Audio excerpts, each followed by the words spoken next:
शिष्टमंडळ हे दाखल झालेलं आहे। मात्र दुसऱ्या रूममध्ये मनोज जरांगे पाटील आणि त्यांची जी सोबतची टीम आहे ती सोबतची टीम चर्चा करते आहे। कुठल्या कुठल्या मुद्द्यांवर सरकार सहमत झालेला आहे आणि सहमतीनंतर तो अध्यादेश आणि त्यासोबतच तो राजपत्र जे आहे त्या सगळ्यावर चर्चा केल्यानंतर मग शिष्टमंडळावर चर्चा होईल आणि मग तो तीन अध्यादेश आणि एक राजपत्र स्वीकारायचं की नाही आणि त्याच्यावर कुठला मार्ग काढायचा आणि त्यासोबत काय याच्यामध्ये बदल हवे आहेत या सगळ्यांवर सविस्तर चर्चा शिष्टमंडळावर होईल, म्हणजे दोघांबरोबर होईल आणि मग त्यानंतर पुढचं पाऊल टाकलं जाईल असं सांगितलं जाते। आणखी अर्धा तास तरी ही सगळी चर्चा सुरू राहील अशी शक्यता दिसते आहे।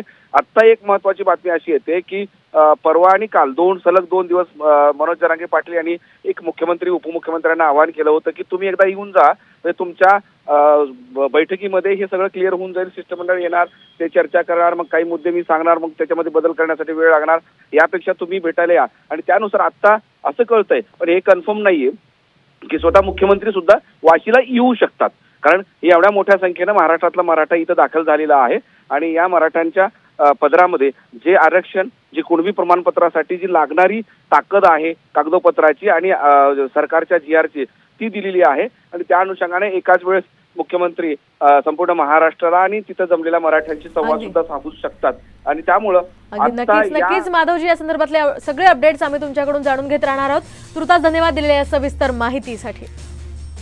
जरांगे पाटील यांच्याशी आज राज्य सरकारचं शिष्टमंडळ चर्चा करणार आहे आणि त्यात काय निर्णय होतोय याकडे या मराठा आंदोलकांचं लक्ष लागलेलं आहे। आपण त्यांच्याशी देखील बोलूयात, काय त्यांच्या भावना आहेत। मुंबईच्या वेशीवरती तुम्ही पोहोचलेला आहात, काय सांगा?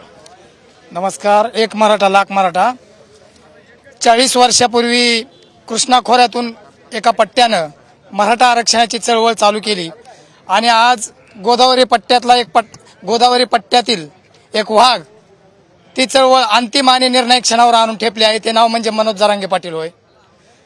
आम्ही ही लढाई आता आरपारची लढाई आहे। आम्ही सर्व महाराष्ट्रातील मराठा समाज आता एकवटलेला आहे आणि पूर्ण ताकदीनिशी महाराष्ट्रातील लाखो नाही तर कोट्यवधी मराठी बांधव आज मनोज जरांगे पाटील यांच्या पाठीशी ठाम आहे।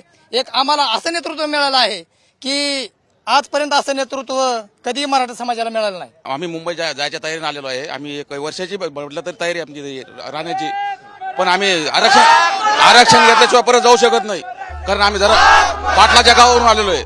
8 दिवसापासून पाटलाच्या गावावरून आलेलो आहे। आरक्षण घेतल्याशिवाय आम्ही जात नाही, हे राजधानी सोडत नाही। आरक्षण मिळेल या आशेवरती मुंबईपर्यंत आलेले आहेत आणि जर सरकारने त्यासाठी टाळाटाळ केली तर आरक्षण घेतल्याशिवाय मुंबईतून जाणार नाही असा निर्धार देखील या मराठा आंदोलकांनी व्यक्त केला आहे। कॅमेरामन आदर्श कटकेसह नितीन पाटणकर, साम टीव्ही न्यूज, वाशी।